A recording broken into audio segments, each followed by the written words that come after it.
Number 1. Real life in the Strait of Hormuz. When people talk about the world's most dangerous places, they often think of war zones, deserts, mountains, or remote borders. But one of the most important and tense places on Earth is actually a narrow strip of water between Iran and Oman. This is the Strait of Hormuz, a sea gate so small on the map, but so powerful that one serious crisis here can shake oil prices across the world. The Strait of Hormuz connects the Persian Gulf with the Gulf of Oman and the Arabian Sea. At its narrowest point, it is only about 30 miles wide, but through this passage moves a huge part of the world's energy supply. According to the U.S. Energy Information Administration, oil flows through Hormuz averaged around 20 million barrels per day in 2024, equal to about 1/5 of global petroleum liquids consumption. Every day, massive tankers move through the strait, carrying crude oil and fuel from countries like Saudi Arabia, the United Arab Emirates, Kuwait, Qatar, Iraq, and Iran toward markets in Asia, Europe, and beyond. For most people, oil is something they notice only when gas prices rise. But here, you can actually see the global economy floating past you in the form of giant steel ships. And right beside this global highway, normal life still continues. Along the coast and on nearby islands, people fish, trade, repair boats, run small shops, move goods, and raise families under the shadow of a waterway the whole world keeps watching. A local fisherman may leave before sunrise in a small wooden boat, while a massive tanker passes in the distance carrying enough oil to make headlines in New York, Tokyo, or London. Imagine living beside a place where the sea is both your workplace and a global emergency button. On one side, you have quiet coastal villages, hot wind, rocky islands, seafood, old ports, and families who have lived with the Gulf for generations. On the other side, you have radar systems, naval patrols, sanctions, insurance risks, and governments calculating every movement across the water. That tension is always there. Most days, Hormuz may look calm. The water shines under the sun. Boats move slowly. Fishermen work like they always have. But behind that calm surface, every ship matters. When tensions rise, shipping companies watch the route closely, insurers raise concerns, and even vessels can turn off their tracking systems for safety. It is a living sea corridor where ordinary people go about their day beside one of the most sensitive pressure points in the modern world. Would you dare to live beside one of the most important and dangerous sea gates on Earth? And by the way, which of the 195 countries in the world are you watching from? Share it in the comments below. Number 2. Women behind the golden masks. Among the most unforgettable sights in the Strait of Hormuz are the women wearing shimmering metallic masks known as the burage or batula. These masks were created as protection against the scorching sun, blowing sand, and salty winds of the Persian Gulf, shielding the nose and cheeks while leaving the eyes uncovered. Over time, the masks evolved into symbols of beauty and local identity. Every coastal region has its own distinctive design, and locals can often tell where a woman comes from simply by the shape of her mask, much like recognizing a Scottish tartan or a Japanese kimono pattern. Beneath the masks, most local women have dark brown or black hair, olive to tan skin, and brown eyes, reflecting a rich blend of Persian, Arab, African, and South Asian ancestry shaped by centuries of maritime trade. Their clothing is just as eye-catching. Long embroidered dresses in bright gold, cobalt blue, emerald green, and deep burgundy create a striking contrast against the island's red mountains, white salt hills, and turquoise sea. If you hope to win the heart of a local woman, appearance alone wouldn't get you very far. In traditional coastal communities, qualities such as honesty, hard work, respect for family, and the ability to provide a stable life have long been valued far more than wealth or romance.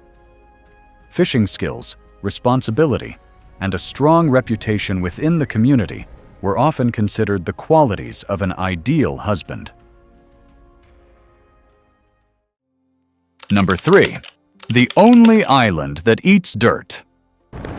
Imagine ordering bread, then discovering its most famous ingredient comes straight from the ground beneath your feet. On Hormuz Island, locals have done exactly that for centuries. The island's signature seasoning is called suragh, made from gelak, a naturally edible red soil found only on Hormuz. Rich in iron oxide, the soil gives the island its Mars-like landscape while also becoming one of the world's strangest culinary ingredients. Locals collect the bright red earth from selected hillsides, grind it into a fine powder, carefully sift it, then mix it with a fermented fish sauce to create suragh, a deep crimson condiment with a salty, tangy, slightly mineral flavor. It is most commonly spread over tomshi, a paper-thin traditional flatbread cooked in about 30 seconds on each side, although it is also served with rice, shrimp, and lentil dishes. Hormuz's colorful landscape contains more than 100 different types of mineral-rich soils, yet gelak is the only one considered edible. Many believe eating a small amount of suragh brings strength, while gelak has long symbolized health, good fortune, and the island itself. It has even been used during Novruz celebrations, Ashura ceremonies, and traditional rituals believed to protect trees from pests. Number 4. The strangest foods of Hormuz. If you think Middle Eastern food is all about kebabs, Hormuz is about to change your mind. Centuries of Persian, Arab, Indian, and African trade have created a cuisine found almost nowhere else. One of the region's oldest specialties is mahyave, a powerful fish sauce made by fermenting tiny anchovies or sardines with salt for several weeks, before grinding them with mustard seeds and local spices. The result is a dark, intensely savory sauce spread over fresh bread for breakfast, much like peanut butter or jam in other parts of the world. You'll also find galyeh mahi, a seafood stew that perfectly reflects Hormuz's trading history. Fresh fish is slowly cooked with garlic, cilantro, fenugreek, tamarind, and chili peppers brought centuries ago by merchants sailing between Persia and India. The rich, sour flavor is unlike most Middle Eastern dishes. Another ingredient you'll see almost everywhere is limu amani, or dried lime. Instead of letting fresh limes spoil in the desert heat, families leave them under the blazing sun until they turn rock hard and almost black. The drying process removes much of the bitterness while creating a deep, smoky citrus flavor that's added whole to soups, rice, and stews. Seafood itself is preserved in an equally simple way. Fish, shrimp, and squid are heavily salted before spending days drying on bamboo racks under the Gulf sun. In a place where refrigerators didn't exist for most of history, this allowed food to last for months and made long fishing trips possible. The region is also famous for its dates. More than just a snack, they're stuffed with walnuts, almonds, or sesame, served with tea, or turned into thick date syrup, a natural sweetener that has fueled fishermen before dawn for generations. To escape the summer heat, many people drink chilled sharbat, a traditional fruit beverage flavored with rosewater, saffron, lime, or mint. Long before soft drinks arrived, it was the easiest way to stay cool in temperatures that often climb well above 120 degrees Fahrenheit. Number 5. Music that heals the soul. If you hear the deep sound of drums echoing through a village at night, don't assume it's a celebration. You may be watching Zar, a healing ritual that has been practiced along the Strait of Hormuz for centuries. It is believed to have arrived from East Africa through ancient trade routes before becoming part of local culture. As you get closer, you'll see people gathered in a courtyard, while large African drums repeat slow, hypnotic rhythms. Frankincense and local herbs burn continuously, filling the air with fragrant smoke. But here's what makes Zar different. Instead of trying to drive spirits away, The ritual leaders believe the spirit can never be completely removed. They speak to it, ask what it wants, and try to make peace with it, so it will stop causing suffering. Many local people believe these spirits can bring chronic illness, exhaustion, anxiety, or unexplained pain. Some even believe a spirit can be passed from one person to another, especially between close family members. Because of that, the ceremony isn't seen as magic, but as a way to restore balance between the person and the unseen world. The ceremony can last for hours, sometimes even an entire day, depending on the person being treated. Singing, clapping, dancing, and repeating drum rhythms are all part of the process, with each rhythm believed to affect the mind in a different way. Nothing is written down. Every song, every beat, and every step is memorized and passed from one generation to the next. Number 6. Norway of the Middle East. If you only saw photos, you might think this was Norway, but these dramatic fjords actually rise from one of the hottest deserts on Earth. Welcome to Musandam, an Omani peninsula at the entrance to the Strait of Hormuz, often called the Norway of the Middle East. Unlike Norway's famous fjords, which were carved by glaciers during the last ice age, Musandam's deep inlets were created over millions of years by powerful tectonic movements that fractured the limestone mountains before the sea flooded the valleys. Towering cliffs plunge hundreds of feet straight into the Arabian Sea, creating a maze of narrow waterways that can only be reached by boat. Dolphins are frequently spotted swimming alongside the traditional wooden dhows that still carry visitors through these channels. Hidden among these mountains lives the Shehu tribe, one of Arabia's oldest mountain communities. For centuries, families practiced seasonal migration. During the scorching summer, when coastal temperatures can exceed 120 degrees Fahrenheit, they moved to cooler villages high in the mountains before returning to the coast for winter fishing. Rather than building large houses, many families constructed small stone storage buildings called Bait al-Kufl, or locked houses, where grain, dates, fresh water, and valuable belongings could remain cool and protected for months. Many of these stone storehouses are inherited from one generation to the next and remain part of family identity today. One of Musandam's strangest landmarks is Telegraph Island, a tiny rocky island in Khor Ash, Sham. In 1864, the British built a telegraph relay station here as part of the London to Karachi Indo-European telegraph line, one of the world's longest communication networks at the time. Living on the isolated rock proved so unbearable because of the intense heat, humidity, loneliness, and lack of fresh water that many operators reportedly suffered severe mental stress. The station operated for only a few years before being abandoned, but its stone ruins still stand above the sea, attracting divers and history enthusiasts. Number 7. Life built around the sea.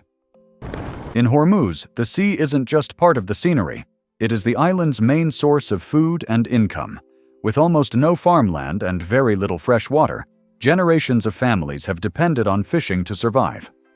Long before sunrise, often around 3 a.m., fishermen launch their traditional wooden lenge boats into the Persian Gulf. These vessels have sailed these waters for centuries. Many are still handcrafted from teak and other local hardwoods, with wooden pegs and heavy rope used to hold the hull together instead of metal nails. The knowledge of building a lenge is passed from father to son, and some master craftsmen can construct an entire boat without a single blueprint. Out at sea, many fishermen still trust experience as much as technology. They read the wind, tides, currents, and even the stars to find the best fishing grounds. Besides modern nets and fishing lines, some families continue using ancient stone fish traps built along the shoreline, a technique that has worked for hundreds of years by trapping fish as the tide goes out. By late morning, The boats return with fish, shrimp, squid, and other seafood. Women and children help sort the catch before spreading it across long bamboo drying racks under the intense Gulf sun, preserving enough food to last for weeks. If you've seen the dhow boats of Oman, the Abra water taxis of Dubai, or the gondolas of Venice, the Lenge plays a similar role on Hormuz. Number 8. The Middle East's strangest landscapes. If someone showed you photos of this place without telling you where it was, you might guess Mars, Arizona, or even Cappadocia, yet all of these landscapes are found around the Strait of Hormuz. The most famous is Valley of Stars on Keshem Island, a maze of towering rock pillars, narrow passages, and giant natural chambers carved by wind and rain over millions of years. Some corridors are so narrow that only one person can pass through at a time before suddenly opening into vast spaces that resemble the inside of a cathedral. Scientists explain the formations through erosion, but local legends tell a different story. Many residents believe a giant meteorite struck the area long ago, creating the valley and leaving behind mysterious energy. At night, when the wind whistles through the stone formations, the strange sounds make the legend feel surprisingly believable. Not far away lies Namakdan Cave, one of the world's longest salt caves, stretching nearly 4 miles through the island. Inside, you'll find glittering salt crystals, underground streams, and white walls that look as if they were carved from ice rather than rock. These landscapes exist because much of the region was formed by enormous salt domes, geological structures created when underground salt deposits slowly pushed upward through the Earth's surface over millions of years. The same process produced the colorful mountains that have made Hormuz famous.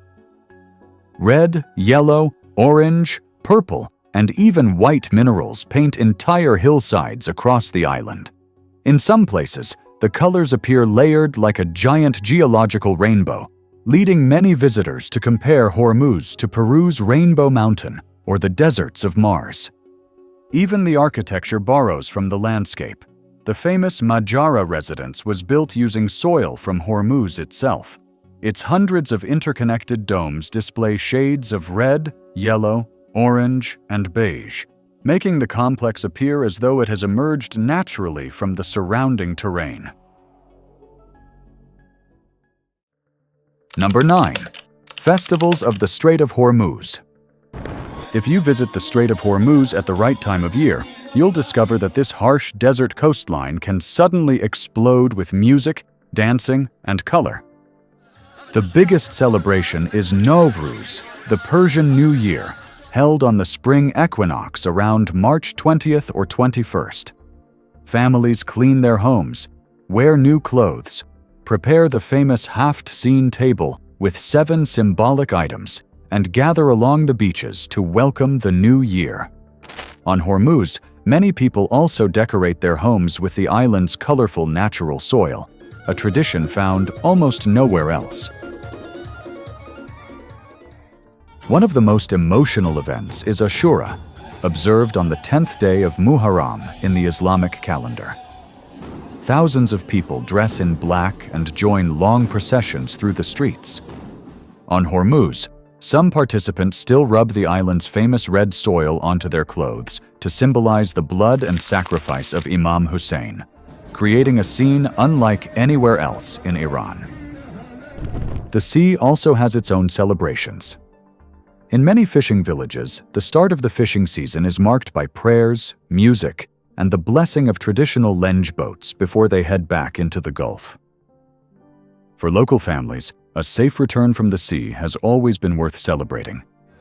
If you visit Bandar Abbas in winter, you'll often find lively cultural festivals featuring Bandari music, energetic group dancing, camel races, local handicrafts, and seafood markets. Number 10. Islands at the center of global politics.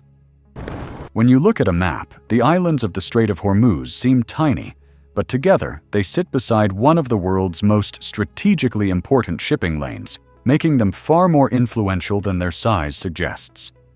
The largest is Keshem Island, covering about 580 square miles and home to well over 100,000 people.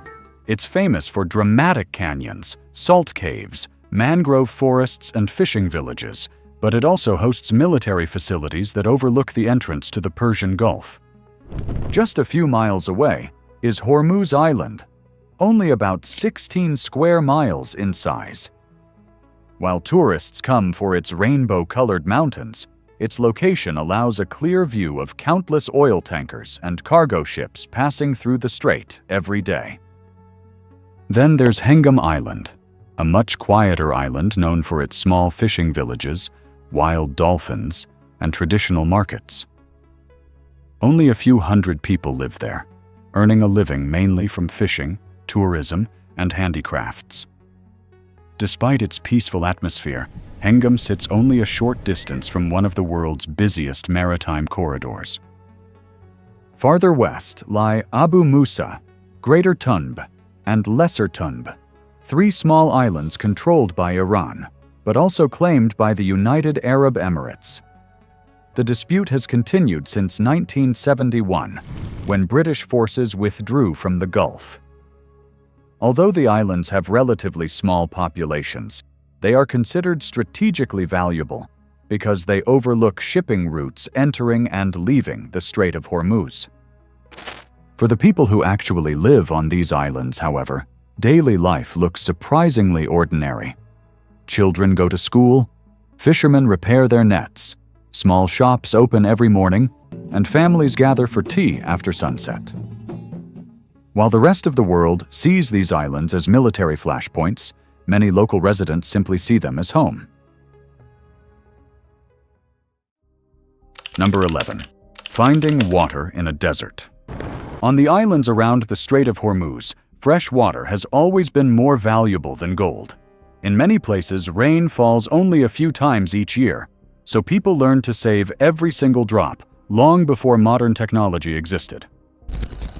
One of the most remarkable examples is the ancient water collection system in Chaku Canyon on Keshem Island. Instead of digging ordinary wells, local people carved deep stone reservoirs into the limestone cliffs. Natural cracks in the rock guided the rare rainwater into these pools, while flat stones were placed over the openings to reduce evaporation under temperatures that often exceed 120 degrees Fahrenheit. The canyon also traps cool air and morning dew. Moisture slowly condenses on the rock walls before dripping into the reservoirs, allowing people to collect water even when it hasn't rained for weeks. For generations, the entire community helped clean the channels, repair the reservoirs, and teach children how to locate each hidden water source. Here, water was never treated as private property, but as the island's most precious resource. Just a short distance away lies another natural miracle, the Hara mangrove forest. Unlike ordinary trees, Hara mangroves survive by drawing in seawater, filtering out most of the salt through their roots, and releasing excess salt through their leaves. Few forests on Earth can thrive in conditions like these. When the tide goes out, the exposed roots create a maze where crabs, shrimp, juvenile fish, and countless seabirds find shelter before moving into the open sea. Local goats and even camels feed on mangrove leaves when other vegetation is scarce. For centuries, coastal communities protected the forest through unwritten rules. Cutting healthy trees, catching undersized fish, or destroying bird nests was forbidden, not because of environmental campaigns, but because everyone understood that without the mangroves, the fisheries, livestock, and ultimately the people themselves could not survive. Number 12. How much does life cost here? Living beside one of the world's most strategic waterways doesn't necessarily mean living an expensive life. On Hormuz Island, daily expenses are generally lower than in major Gulf cities, like Dubai or Doha. But because the island produces very little food, many essentials must be shipped from the Iranian mainland, making some products noticeably more expensive than elsewhere in Iran. If you visit as a traveler, a simple local guest house typically costs around $30 per night. A traditional seafood meal with fresh grilled fish, rice, and local herbs usually costs about $8, while a short tuk-tuk or island taxi tour to the Rainbow Valley, Red Beach, and other famous attractions is often around $20. The local currency is the Iranian rial, although in everyday life many people also quote prices in tomans, where 1 toman equals 10 rials. Visitors are often surprised because prices can be written with many zeros, making a meal appear to cost millions of rials, even though its actual value is only a few dollars. Number 13. 4,000 years of trade. Long before oil made the Strait of Hormuz famous, this narrow sea passage was already a major trade route for more than 4,000 years. As early as the 3rd millennium BCE, merchants from Mesopotamia, Persia, and the Indus Valley were sailing through these waters to exchange goods. So before modern tankers appeared, Hormuz was already carrying the wealth of the ancient world. The greatest trading center here was the Kingdom of Hormuz. It first stood on the Iranian mainland, but around 1300, the kingdom moved to Hormuz Island to escape invasions. That move turned the island into one of the richest ports in Asia. Medieval travelers described its markets as crowded and international. You could hear Persian, Arabic, Hindi, Turkish, and Swahili spoken in the same trading streets. This was not a quiet island. It was a meeting point for merchants from many parts of the world. Hormuz became so wealthy that Marco Polo described it as one of the greatest commercial ports in the world. But wealth attracted empires. In 1507, the Portuguese captured Hormuz and built the Fort of Our Lady of the Conception to control trade entering the Persian Gulf. They ruled for more than a century, until 1622, when Persian forces and the English East India Company recaptured the island. Today, the goods have changed. Instead of spices, pearls, and silk, the Strait of Hormuz now carries oil and liquefied natural gas. For thousands of years, this narrow passage has connected the Middle East with the rest of the world. Kings, sailors, merchants, empires, and oil tankers have all depended on the same stretch of water. That is why Hormuz is not only important today, it has been important for almost all of recorded trade history. If you've enjoyed exploring one of the world's most strategic and extraordinary waterways with us, don't forget to leave a like, subscribe to the channel for more incredible journeys, and share this video with your friends. Thanks for watching, and we'll see you in the next adventure.